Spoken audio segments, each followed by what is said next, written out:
Donc bonjour à tous, je m'appelle Jules et il s'appelle Nico. Nous sommes aujourd'hui réunis pour parler comics. Bon allez, c'est parti mon kiki. Voilà, moi je vais vous parler maintenant du deuxième comics que j'ai emprunté à Jules, Old Man Logan. Alors moi il faut que je vous dise, à la base je suis pas vraiment Marvel, je suis vachement plus DC. Alors l'explication, je pourrais pas vous en donner parce que vous allez me dire, ouais, mais s'il connaît pas Marvel, il peut pas critiquer Marvel. Bah, au contraire, c'est vachement bien. En fait, le truc, c'est que. C'est carrément bien. Moi, je trouve que. Alors, ça m'a fait changer d'avis. Mais ça, déjà, c'est cool. Ça mais voilà, je me permets. Vas-y. J'adore DC parce que DC, c'est très sombre par rapport à Marvel, je trouve.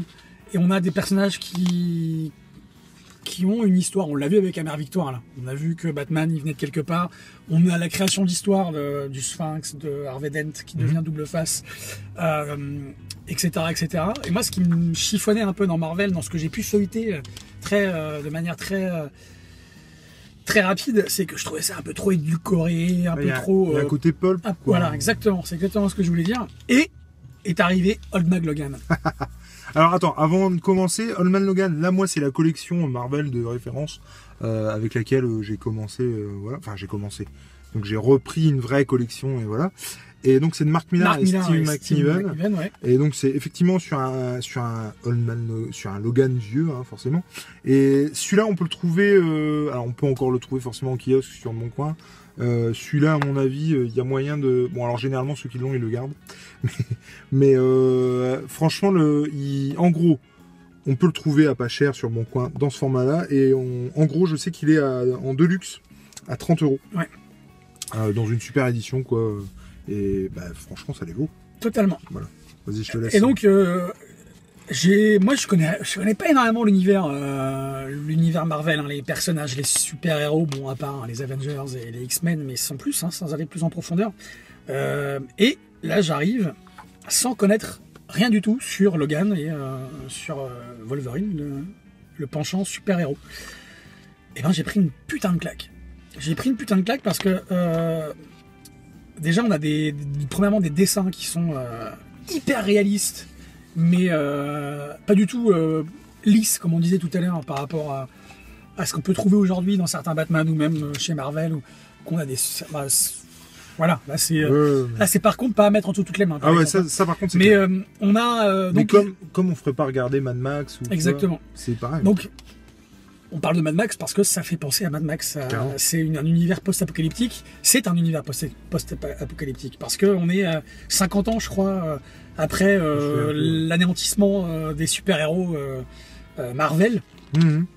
Logan, il s'est réfugié dans l'ouest des États-Unis. En fait, le truc, voilà, la carte est coupée en plusieurs morceaux. Et chacun, je crois, hein, me souvenir, c'est ça, ouais, que chaque méchant c'est répertorié, c'est attribué à un morceau des États-Unis. Et en fait, c'est les super vilains qui dominent à ce moment-là. On ferme parce qu'il y a la cloche de l'église. On n'est pas sur une aire d'autoroute, on est près d'une église. Donc les super vilains, c'est eux qui dominent aujourd'hui dans le présent d'Old Man Logan. Old Man Logan, lui, s'est retiré totalement. C'est le seul survivant apparemment de ce qui restait des super-héros. Des X-Men. Des X-Men, ouais, voilà. Et des mutants. Des mutants, en général. Et il est accompagné par Hawkeye, quand même. Il rejoint Hawkeye. Effectivement, à un moment donné, il le rejoint pour faire son périple que vous avez vu sur la carte des États-Unis avec les pointillés. Ouais. Et donc, j'ai pris une claque. J'ai pris une claque parce que je m'attendais pas à ça. Puis après, ça part en road movie, quoi. Enfin, ça part en road movie. Donc, moi, j'ai pensé à Thelma et Louise. Ah oui, carrément. Donc, on pense à... Puis alors, Logan et Hawkeye dans les rôles de Thelma et Louise. On pense à Mad Max, forcément. Ouais. On pense aussi, moi j'ai pensé certains, là tu vois, pareil, par exemple ici, on pense forcément, puisque c'est Ghost Riders. Il y a des moments, c'est très... Moi j'aime beaucoup tout ce qui est noir, tout ce qui est profond, tout ce qui est un peu déchiré, un peu torturé, un peu je sais pas ce que je vais faire, je dois faire ça, mais Et là, on est en plein dedans. Bah, puis comme tu disais tout à l'heure, effectivement, je comprends que t'aimes bien, parce que c'est aussi pour ça que moi j'aime DC Comics, où c'est un peu plus sérieux et un peu plus brut, et un peu plus noir, et un peu plus à se poser des questions plutôt que tout se résolve d'un claquement de doigts. Exactement. Et je dis pas ça par hasard.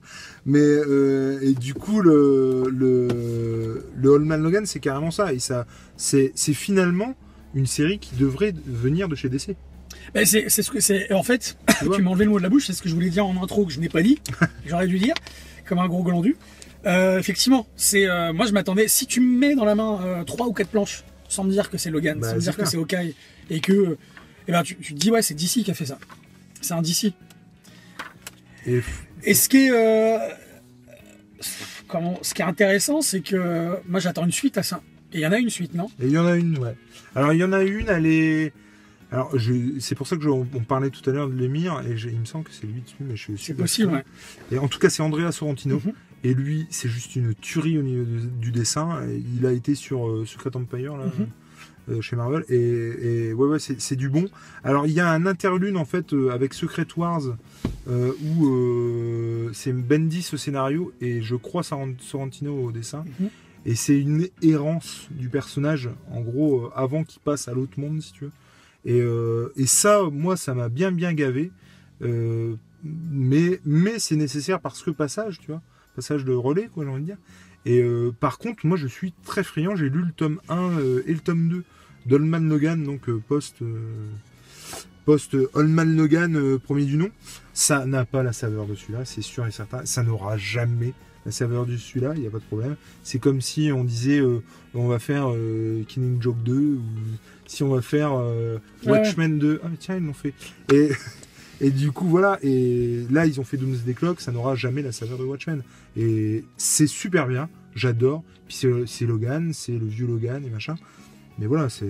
Non, puis le personnage, on se prend de tendresse pour lui, parce qu'au départ, il est catégorique, il refuse tout, il est taciturne, il est éteint, il est sombre. Et on a envie de savoir pourquoi. Exactement, pourquoi, qu'est-ce qui s'est passé? Et on l'apprend au fur et à mesure de qu'est-ce qui s'est passé pour qu'il devienne comme ça, pour qu'il refuse de sortir les griffes. De sortir les griffes et de... Il s'est passé quelque chose. C'est ça. Et le dénouement est juste hallucinant. Le dénouement est super. Ça, franchement, moi j'ai... On a des dessins superbes, on a des dessins. Là, je passe vite pour pas que vous voyez. Contrairement, tout à l'heure, je vous parlais de Black Hammer. Je vous ai pas dit, mais là je trouve que les mouvements, c'est-à-dire que c'est très dynamique, Old Man Logan, contrairement à Black Hammer. Le seul bémol de Black Hammer, ça serait le manque de dynamisme dans les dessins. Là, on est dans le dynamisme total. C'est un peu plan-plan scénario. Et c'est en ça que là, ici... et là, ça bouge tout le temps. Ça bouge tout le temps, c'est très cinématographique. C'est pour ça que j'ai pensé tout de suite, quand j'ai lu les premières pages, j'ai pensé à Mad Max, parce qu'on est dans le road movie, c'est un film, en fait. Et alors, je sais pas si t'as vu Old Man Logan, le film. Non. Eh ben, il faut le voir, parce que c'est vachement bien. C'est une adaptation, mais ça n'est pas Old Man Logan. Et ils ont très bien fait. Et je trouve que c'est très très bien. Alors certains vont crier au scandale parce que voilà. Mais non, moi je trouve ça très très bien parce que justement, c'est comme si comment expliquer tu vois par exemple quand je prends un exemple complètement différent. Quand J.J. Abrams, alors on peut lui reprocher tout ce qu'on veut, dit qu'il veut pas refaire un Dark Vador parce qu'il y en a qu'un. Donc il va pas faire un truc qui fait peur. Il n'a pas voulu recréer un Dark Vador. On reproche à Abrams d'avoir fait un Kylo Ren pleurnichard et tout. Alors, moi je l'aime pas particulièrement. Kylo Ren. On va pas être d'accord. Non mais attends. Ah mais ça on n'est pas d'accord sur. Mais ce que je veux dire c'est que il a pas essayé de faire un deuxième Dark Vador. Il aurait été forcément pourri. Tu vois ce que je veux dire?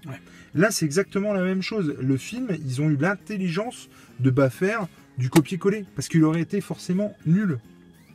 Et mais il envoie du steak. Et si tu as aimé ça dans ce truc, en tout cas l'essence, et il faudrait vraiment que tu le vois, qu'on en reparle, parce que l'essence du comics est dans le film, je trouve.